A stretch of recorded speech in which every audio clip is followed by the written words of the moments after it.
Este é o Sol. Desde o ano 10.000 a.C., a história abunda em pinturas e escritos que refletem o respeito e a adoração dos povos por este astro. E é simples entender o porquê, com seu aparecimento todas as manhãs, trazendo visão, calor e segurança, salvando-os do frio e da escuridão da noite repleta de predadores. Sem ele, todas as culturas perceberam que não haveriam colheitas nem vida no planeta. Estas realidades fizeram do Sol o astro mais adorado de todos. Todavia, muitos estavam atentos também às estrelas. As estrelas formavam padrões que lhes permitiam reconhecer e antecipar eventos que ocorrem de tempos em tempos, tais como eclipses e luas cheias. Eles catalogaram grupos celestiais daquilo que conhecemos hoje como constelações. Esta é a Cruz do Zodíaco, uma das mais antigas imagens na história da humanidade. Ela representa o trajeto do Sol através das 12 maiores constelações no decorrer de um ano. Ela também representa os 12 meses do ano, as 4 estações, solstícios e equinócios. O termo zodíaco está relacionado com o fato das constelações serem antropomorfismos ou personificações, como pessoas ou animais. Por outras palavras, as primeiras civilizações não só seguiam o Sol e as estrelas, como também as personificavam através de mitos que envolviam seus movimentos e relações. O Sol, com o seu poder de dar vida e de salvar, também foram personificados como se representasse um criador ou um Deus.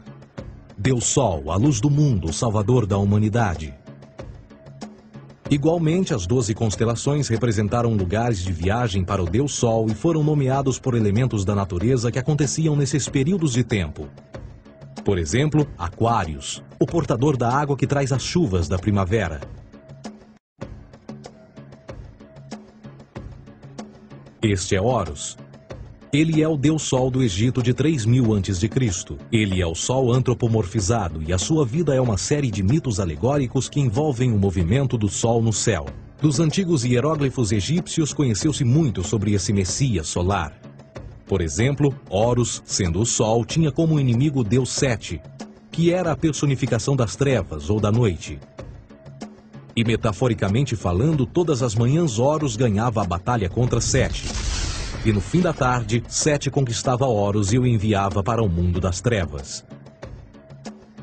Será importante frisar que trevas versus luz ou bem versus mal tem sido uma dualidade mitológica onipresente que ainda hoje é usada em muitos níveis. No geral, a história de Horus é a seguinte. Horus nasceu em 25 de dezembro da Virgem Isis Mary.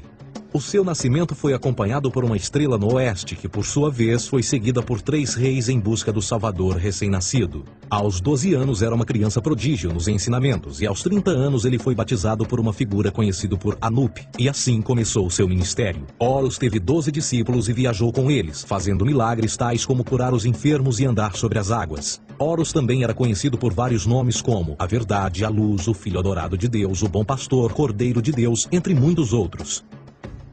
Depois de ter sido traído por Tifão, Horus foi crucificado, enterrado por 3 dias e então ressuscitou.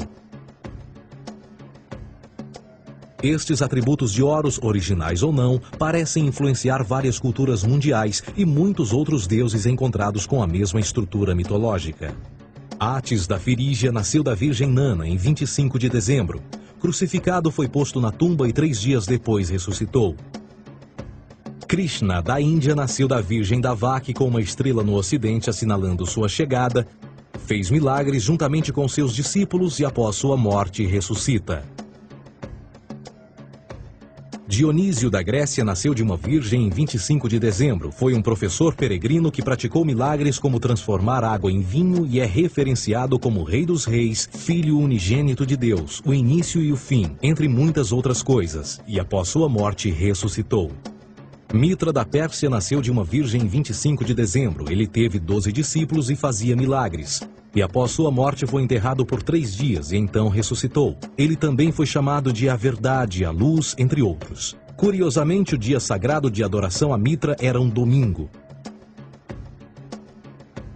O que importa salientar é que existiram inúmeros salvadores em diferentes períodos em diversos lugares da Terra que preenchem essas mesmas características.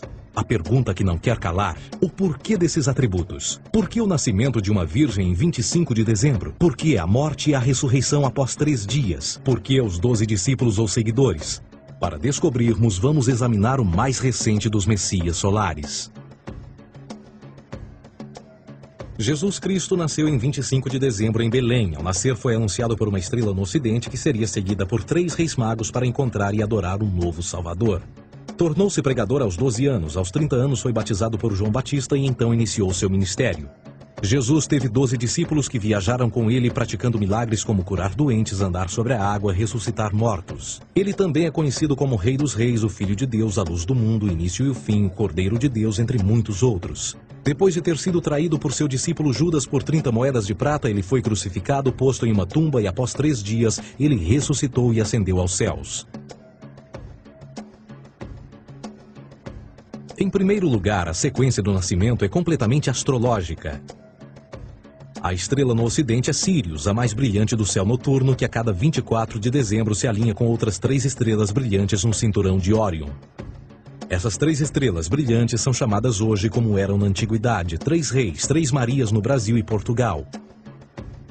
Os 3 reis e a estrela mais brilhante, Sírius, todas apontam para o nascer do Sol em 25 de dezembro. Esta é a razão pela qual os 3 reis seguem a estrela a oeste em uma ordem que apontam ao amanhecer. O nascimento do Sol.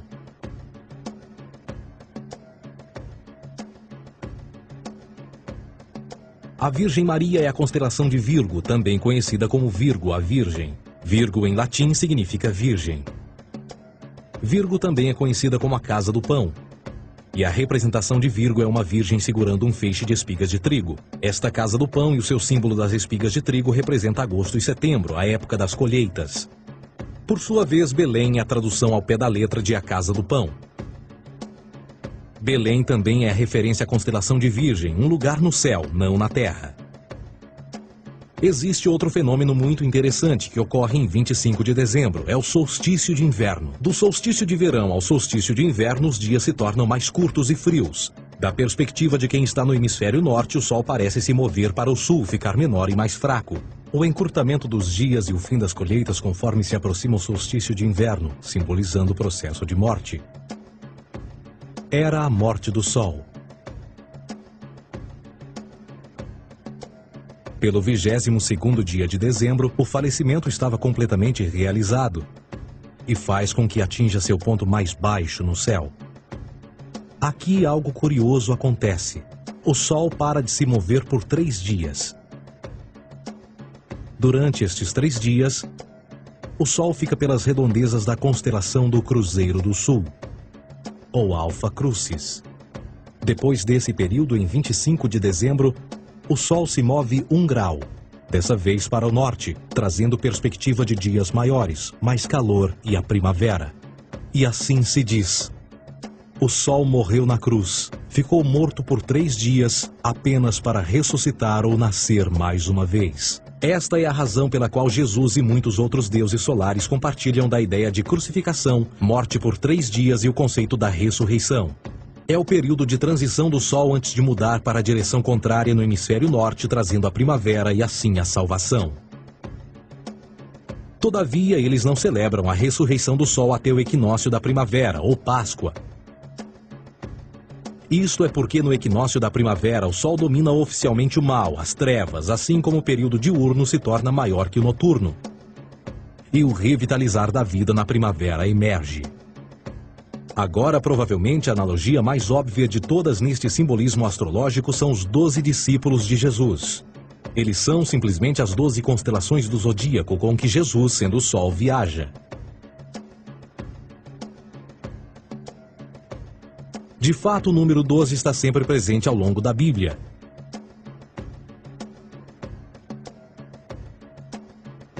Voltando à cruz do zodíaco, o elemento figurativo da vida é o Sol. Isto não é uma mera representação artística ou ferramenta para seguir os movimentos do Sol.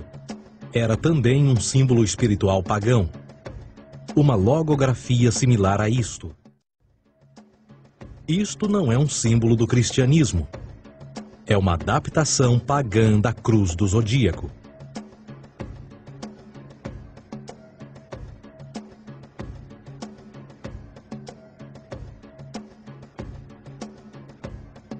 Esta é a razão pela qual Jesus, nas primeiras representações, era sempre mostrado com a sua cabeça na cruz. Jesus é o Sol, Filho de Deus, a luz do mundo. O Salvador a erguer-se, que renascerá, assim como o sol faz todas as manhãs. A glória de Deus que defende contra a força das trevas. Assim como renasce a cada manhã, e que pode ser visto através das nuvens, lá em cima nos céus, com a sua coroa de espinhos ou os raios de sol.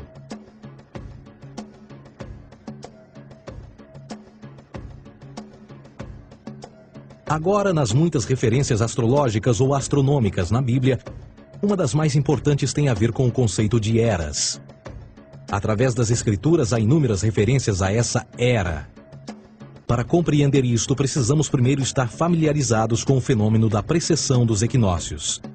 Os antigos egípcios, assim como outras culturas antes deles, reconheceram que aproximadamente de 2150 em 2150 anos, o nascer do Sol durante o equinócio de primavera ocorria num diferente signo do zodíaco. Isto tem a ver com a lenta oscilação angular que a Terra tem quando roda sobre o seu eixo. É chamado de precessão porque as constelações vão para trás, em vez de permanecerem no seu ciclo anual normal. O tempo que demora cada precessão através dos 12 signos é de 25.765 anos. Este ciclo completo é chamado também de Grande Ano, e algumas civilizações ancestrais sabiam disso. Referiam-se a cada ciclo 2.150 anos como Era. De 4.300 a.C. a 2.150 a.C. foi a Era de Touro. De 2.150 a.C. a 1 d.C. foi a Era de Áries. E de 1 d.C. a 2.150 d.C. é a Era de Peixes, a era que permanecemos nos dias de hoje. E por volta de 2150 entraremos na nova era, a Era de Aquários. Agora, a Bíblia refere-se por alto ao movimento simbólico durante 3 eras, quando se vislumbra já é uma quarta. No Velho Testamento, quando Moisés desce o Monte Sinai com os 10 mandamentos, ele está perturbado ao ver sua gente adorar um bezerro dourado. De fato, ele até partiu as pedras dos 10 mandamentos e disse a todos para se matarem uns aos outros para purgarem o mal.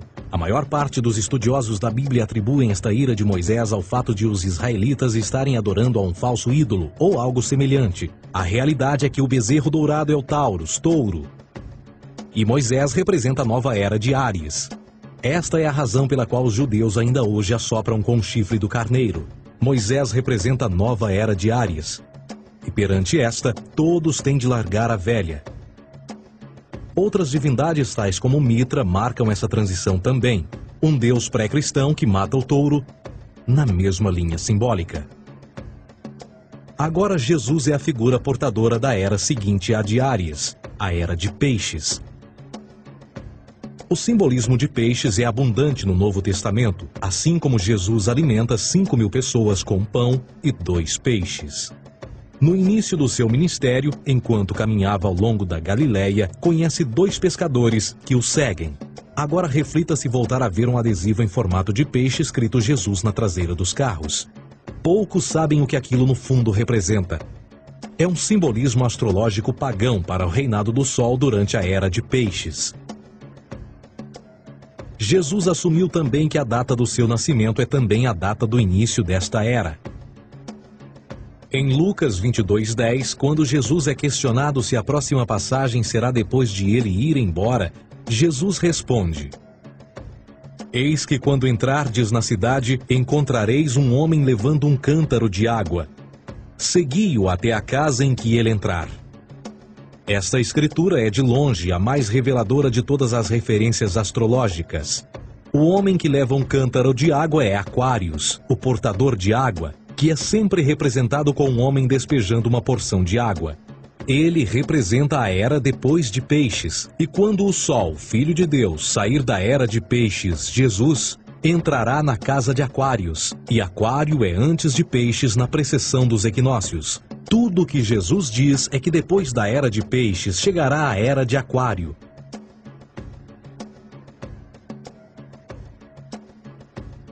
Agora todos já ouvimos falar sobre o fim do mundo. Deixando à parte o lado cartunista no livro de Apocalipse, a espinha dorsal nesta ideia surge em Mateus 28:20, onde Jesus diz: Eu estarei convosco até o fim do mundo, dos séculos em português. Contudo, na tradução inglesa da Bíblia, a palavra mundo está mal traduzida.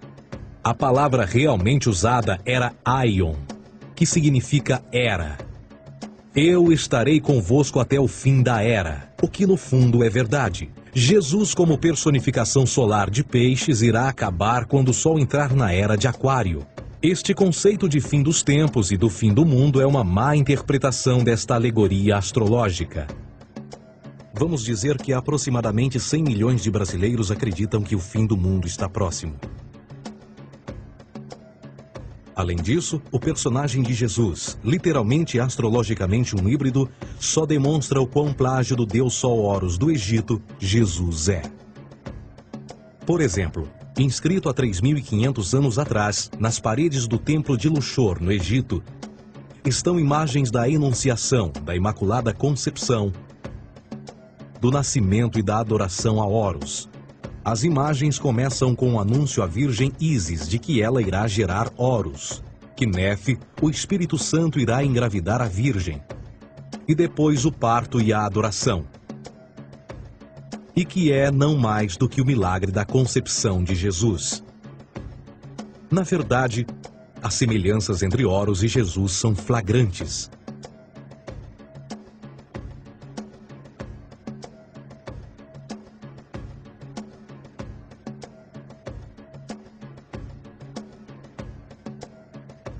E o plágio continua. A história de Noé e da sua arca é tirada diretamente das tradições. O conceito de dilúvio é presente em todas as antigas civilizações, em mais de 200 diferentes citações em diferentes períodos e tempos. Contudo, não será preciso ir muito além da fonte pré-cristã para encontrar a epopeia de Gilgamesh, escrita em 2600 a.C. Esta história fala sobre grandes inundações ordenadas por Deus, uma arca com animais salvos e até mesmo o libertário retornar da pomba, entram em concordância com a história bíblica, entre muitas outras semelhanças. E depois há a história plagiada de Moisés. Sobre o nascimento de Moisés, disse que ele foi colocado numa cesta de cana e lançado ao rio para evitar um infanticídio. Ele foi mais tarde salvo pela filha de um rei e criado por ela como um príncipe. Esta história do bebê numa cesta foi retirada do mito de Sargão de Acade por volta de 2250 a.C. Depois de nascer, Sargão foi posto numa cesta de rede para evitar um infanticídio e lançado ao rio. Foi depois salvo e criado por Aqui, uma esposa da realeza acádia. Além disso, Moisés é conhecido como legislador, portador dos 10 mandamentos e da lei mosaica. Contudo, a ideia de a lei ser passada de um deus para um profeta numa montanha é também antiga. Moisés é somente um legislador numa longa linha de legisladores na história mitológica. Na Índia, Manou foi o grande legislador. Na ilha de Creta, Minos ascendeu ao monte Ida, onde Zeus lhe deu as leis sagradas. Enquanto que no Egito, Moisés tinha nas suas pedras tudo o que Deus lhe disse. E no que diz respeito a estes 10 mandamentos, foram retiradas a papel químico do feitiço 125 do Livro dos Mortos do Antigo Egito. O que é que o Livro dos Mortos dizia? Eu nunca roubei, tornou-se tu nunca roubarás. Eu nunca matei, tornou-se nunca matarás. Eu nunca menti, tornou-se nunca levantarás falsos testemunhos, e por aí adiante. A religião egípcia é, no fundo, a base fundamental para a teologia judaico-cristã. Batismo, vida após a morte, julgamento final, imaculada concepção, ressurreição, crucificação, a arca da aliança, circuncisão, salvadores, comunhão sagrada, dilúvio, Páscoa, Natal, a passagem e muitas outras coisas e atributos são ideias egípcias, nascidas muito antes do cristianismo ou judaísmo. Justin Martyr, um dos primeiros historiadores e defensores cristãos, escreveu: quando nós, cristãos, dizemos que Jesus Cristo, nosso Mestre, foi produzido sem união sexual, morreu e ressuscitou e ascendeu aos céus, nós não propomos nada de muito diferente do que aqueles que propõem e acreditam tal como nós, nos filhos de Júpiter. Numa escrita diferente, Justin Martyr diz: ele nasceu de uma virgem. Aceite isto em comum com o que você acredita dos Perseus. É óbvio que Justin e outros cristãos cedo souberam como o cristianismo era semelhante a outras religiões pagãs. Contudo, Justin tinha uma solução. Para além de tudo o que sabemos, o diabo era em quem mandava. O diabo teve a ambição de chegar primeiro que o Cristo e criou essas características para o mundo pagão. Fundamentalist Christianity, fascinating. These people actually believe the world is 12,000 years old. Swear to God. I actually asked one of these guys, okay, dinosaur fossils. He says, dinosaur fossils? God put those here to test our faith.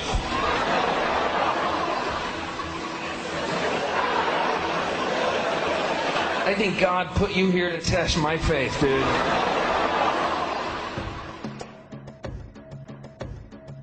A Bíblia não é nada mais do que um híbrido literário astro-teológico, tal como todos os mitos religiosos que os antecederam. De fato, o aspecto da transferência de atributos e umas personagens para as outras é facilmente reconhecida no próprio livro em si. No Antigo Testamento há a história de José. José era um protótipo de Jesus. José nasceu de um milagre, Jesus nasceu de um milagre.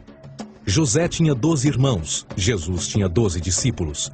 José foi vendido por 20 pratas, Jesus foi vendido por 30 pratas. Irmão Judá sugere a venda de José. O discípulo Judas sugere a venda de Jesus. José começa os seus trabalhos aos 30, Jesus começa aos 30 também. Os paralelismos continuam. Além disso, haverá algum registro não bíblico da existência de mais alguém chamado Jesus, filho de Maria, que viajou com 12 seguidores e curou pessoas? Existiram muitos historiadores que viveram no Mediterrâneo durante esse mesmo período e até mesmo após a presumível morte de Jesus. Quantos desses historiadores fizeram relatos sobre a sua figura? Nenhum. Porém, para sermos justos, não significa que os defensores da existência de Jesus nunca tenham reclamado o contrário. São particularmente 4 referidos como pioneiros sobre a teoria da existência de Jesus: Plínio o Jovem, Suetônio e Tácito. Cada uma das suas máximas consiste apenas em algumas frases em que, na melhor das hipóteses, se refere a Christus ou Cristo, e que na realidade não é um nome, mas sim uma titulação. A 4ª fonte é Joséfo, cujos documentos ficou provado terem sido falsificados séculos atrás e, para infortúnio da humanidade, por muitos ainda visto como verdadeiros. Poderá alguém ter se aproveitado das ideias renascer dos mortos, a ascensão ao reino dos céus e a prática de milagres e que a partir daí tenha começado a surgir nos registros históricos? Não, porque uma vez pesadas as evidências, há grandes probabilidades da figura conhecida como Jesus nunca sequer ter existido.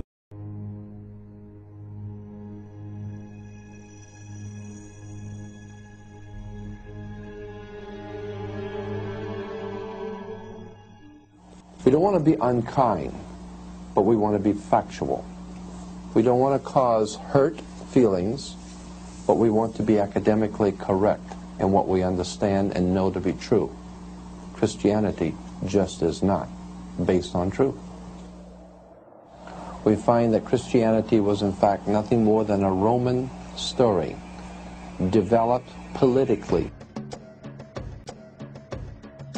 A realidade consiste em que Jesus foi a divindade solar do setor gnosticista cristão e, tal como outros deuses pagãos, era uma figura mítica.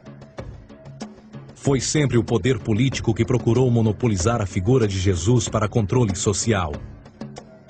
Por volta de 325 d.C., em Roma, o imperador Constantino reuniu o Concílio Ecumênico de Nicéia e foi durante esta reunião que as doutrinas políticas com motivação cristã foram estabelecidas e assim começou uma longa história de derramamento de sangue e fraude espiritual. E nos 1600 anos que se seguiram, o Vaticano dominou politicamente com mão de ferro toda a Europa, conduzindo-a a um período de obscurantismo, onde o conhecimento era apenas um privilégio da Igreja, as Cruzadas e a Santa Inquisição.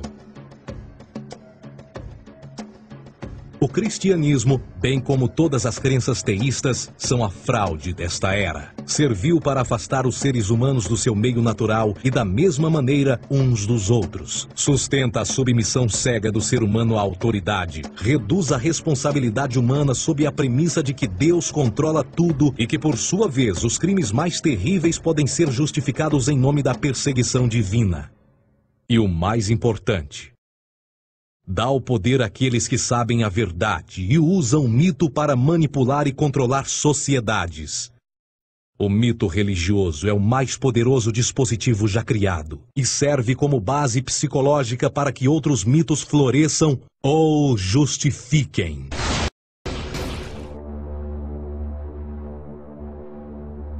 A myth is an idea that, while widely believed, is false. In a deeper sense, in the religious sense, a myth serves as an orienting and mobilizing story for a people. The focus is not on the story's relation to reality, but on its function. A story cannot function unless it is believed to be true in the community or the nation. It is not a matter of debate. If some people have the bad taste to raise the question of the truth of the sacred story, the keepers of the faith do not enter into debate with them. They ignore them or denounce them as blasphemous.